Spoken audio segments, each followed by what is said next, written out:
Decorative pots can now finally be filled and have new automation. Plus, Mojang just fixed a 10-year-old bug of mine. Hello there, Ray here. Let's take a look at this brand new snapshot for the 1.20.3 Java edition, and then we'll talk about other Minecraft news like Mojang nerfing the crab claw before it's even out. We finally got what we always wanted, guys, and that is pots can store items. So if we go ahead and just right click on the pot, you can see we can put items into it. Makes a little puff at the very top.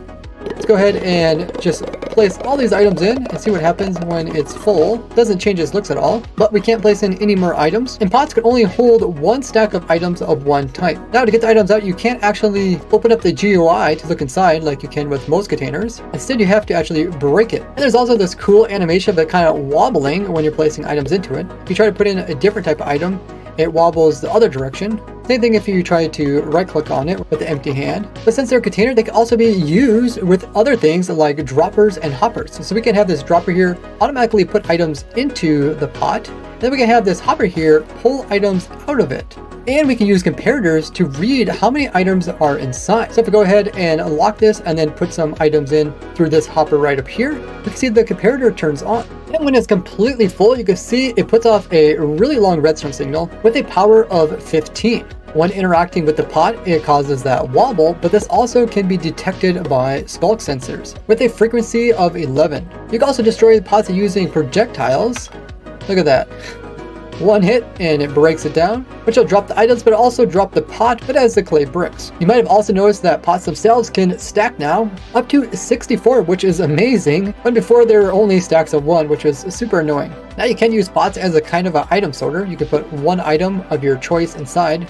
Then anything else that tries to go inside has to be that same type of item. If it's anything else, it won't go inside.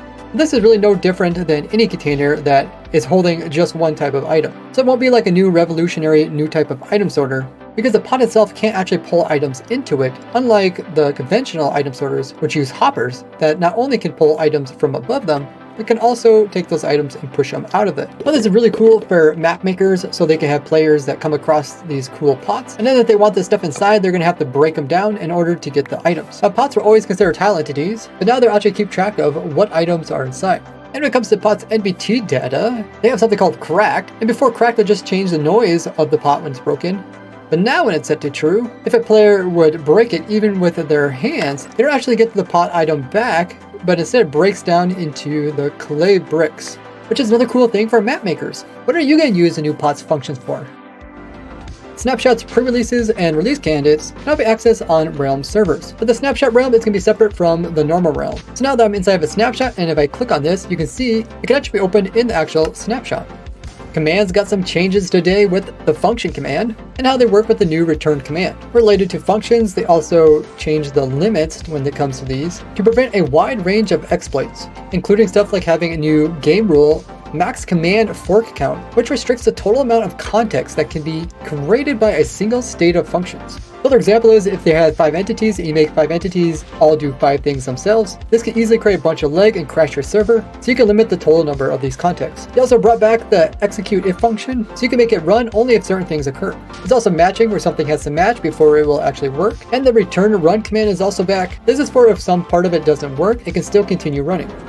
Mojang has finally fixed a 10-year-old bug report of mine. It all started when I wanted to throw potions through another portal so that they would land on the other side to kill a blaze in hopes to get the XP as well as the player kill, meaning I'd also get the blaze rod. But as you can see, despite me, the player, throwing the water potions and actually killing the blaze from my water potions, I didn't get any XP or blaze rods, because when the potions went through the portal, they weren't considered the players anymore. So now this is finally fixed, which means any kind of thing that player sends through the portal should remember who sent it. So the player can shoot like arrows, potions, snowballs, eggs, ender pearls, fishing rod bobbers, and even TNT, and it should remember who sent it. Now, fishing bobbers don't actually get teleported by the nether portal. Ender pearls can be thrown through the nether portal, and you can hurt mobs on the other side with them. They won't teleport the player through. Eggs are a bit like ender pearls, where they sometimes can go over to the other dimension, but sometimes they just end up going through this actual portal and hitting back on the nether side. Now, TNT never went through nether portals, so I don't know if they'll change that someday. It would be cool.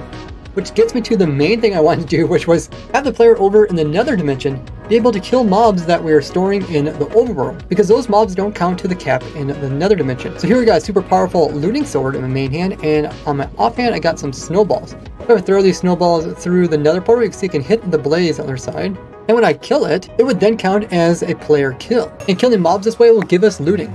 That means my dozens of different types of original nether portal farms where mobs spawn in and then get taken over into the other dimension. All these dozens of different types of portal design farms are all based off of my original design, which is the fastest farms of their type, and a lot of people have used my different portal designs throughout the years, although some people try to take credit for my original design. So if you see anyone using these nether portal designs without giving credit, make sure to leave them a comment. Also contact me so I can get in contact with them.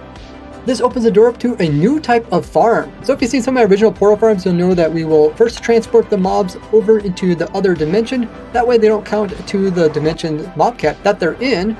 And then once they are over here, then all we have to do is wait a little while before we send them through the portal again back onto the same side where the player's AFK. In this case, I also would damage the mobs so that they're easy to kill, and then I would push them back over into the other dimension where they originally came from.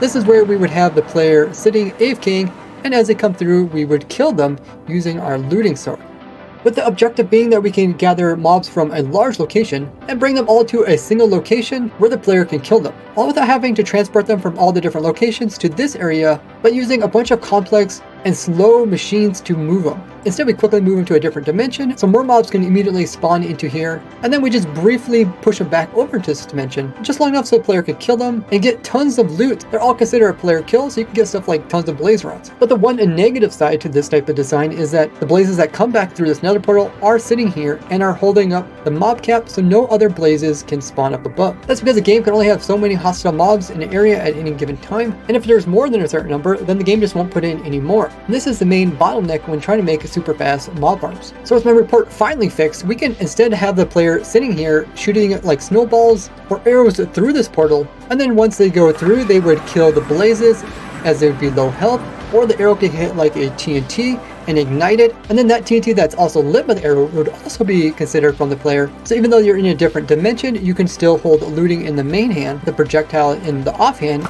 It will still give you the looting effect. And by doing this with snowballs, we can actually replenish the snow by putting more in the offhand while having the player AFK, just holding down right click. And every once in a while we can just release a gate, letting the player shoot out one snowball without needing to have like a macro, unlike when using the bow, because you have to actually pull the bow backwards before releasing the arrow. I've used this a lot in the past, like in my stray farm that gets you slowness arrows with looting while the player was AFK the entire time. What farms would you like to see me update so they use this? I'm gonna have a lot of fun adding this to more of my different farms, which I'll be designing these farms live over at my Twitch streams. These are every Wednesday, Friday, Saturday, Sunday at 2 p.m. Eastern time. And it will answer one of my top asked questions is, how do you come up with all these crazy ideas? You can see that all being done in real time over there. And if you have Amazon Prime or Twitch Prime, make sure to go ahead and use that each and every month over there at Twitch, as it's a great way to support me and doesn't cost you any extra money. But you do have to remember to do it manually each and every month. And thanks to all you guys who have been doing that. It's been really helpful.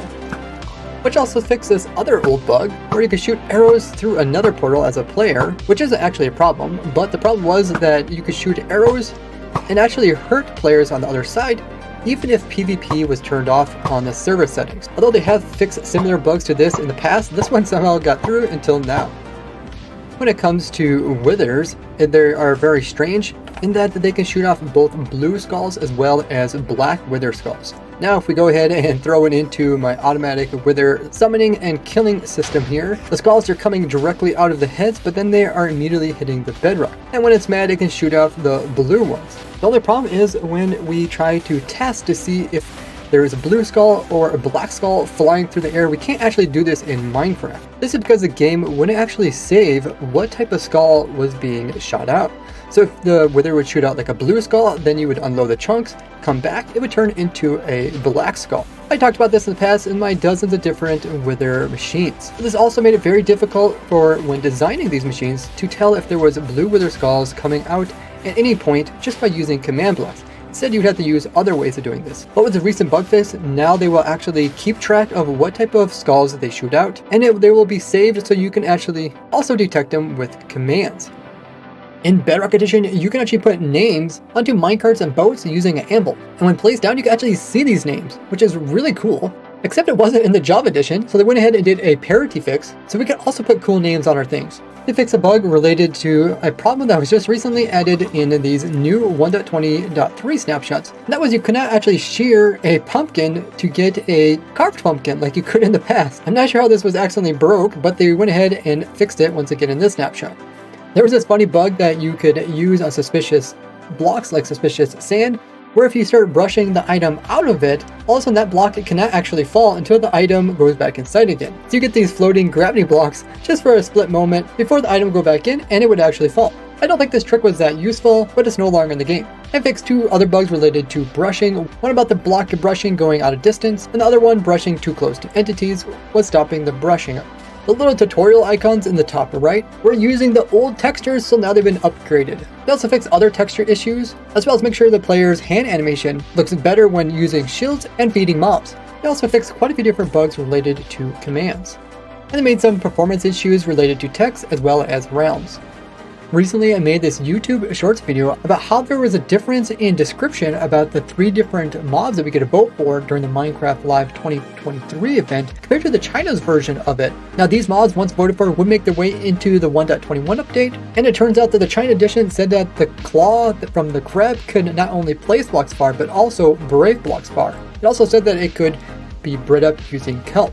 But apparently they didn't want us to know about this, or if it's just incorrect, because they went ahead and also changed the description of each of the 3 mobs in the Chinese edition when it comes to the mob vote. So now their description of the crab is very similar to what we have, where it only mentions them being able to place blocks far away, and doesn't even mention the breeding with kelp anymore. You guys also mentioned to me that when it came to the armadillo's description about the different armor, it was translated into English saying that there was dog armors with a plural. You mentioned in Chinese there's actually no plural, so it might have been just translated wrong. You can see this, a new translation doesn't mention any plural of armor, it just says wolf armor, meaning only one type. So it's unlikely we're going to get different tiers of this armor. And the penguin's description no longer mentions that it can swim fast just like dolphins when inside of water. Do you think the person who wrote the China version was just making these assumptions, or do they know something that they just weren't supposed to be telling? Would you consider that information to be leaked? As these mobs haven't even been worked on yet, so how would they know what their actual properties are going to be? It's possible that this leaked information was more of the insider notes about cool ideas about each of the mobs.